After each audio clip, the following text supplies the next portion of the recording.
Hindi na ikagugulat ni Senator Amy Marcos kung ipapasa na sa kanila ng House of Representatives ang articles of impeachment laban kay Vice President Sara Duterte. Ito ay matapos ding pagtibayin ng House Justice Committee members. Ang report, resolution at articles of impeachment laban sa pangalawang Pangulo kahapon May 4. Dagdag ng Senadora, may pananakot din umanong nagaganap sa Senado para bumoto laban sa Vice Presidente.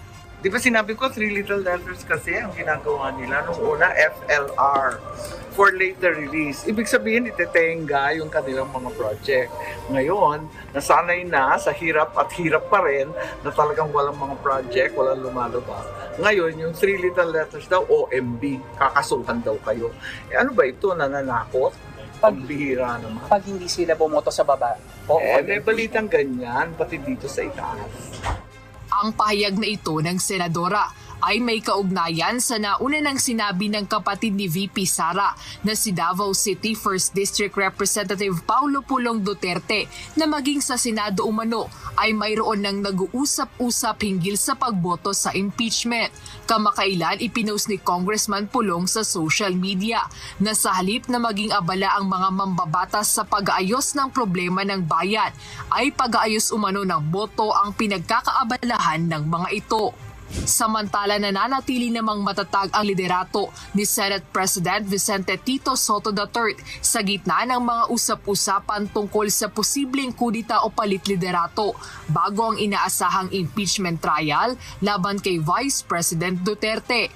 Ayon kay Senator Erwin Tulfo na miyembro ng mayorya, kumpiyansa siya sa suporta ng Senate Majority Bloc sa leadership ni SP Sotto. I don't think so. I think they cannot muster enough votes for it. No, because, we have a lot of problems. Napakadaming problema. Problema sa petrolyo, ng mataas, healthcare, mga tao, hindi alam kung saan kukuha ng pambayad sa ospital, pagkain, napakamahal, salary. Unahin pa ba natin muna yung mga issues ng change of leadership? Why?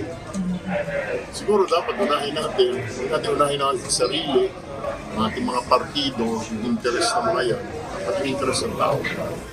Ngunit para kay Senator Robin Padilla na mula sa minority, inamin niya na bagaman nais niyang makakita ng isang pro-Duterte na Senate President, wala siyang balak makilahok sa anumang kilos upang alisin sa pwesto si Senator Sotto. Nilinaw ni Senator Padilla na iginagalang niya ang kasalukuyang pamunuan ng Senado.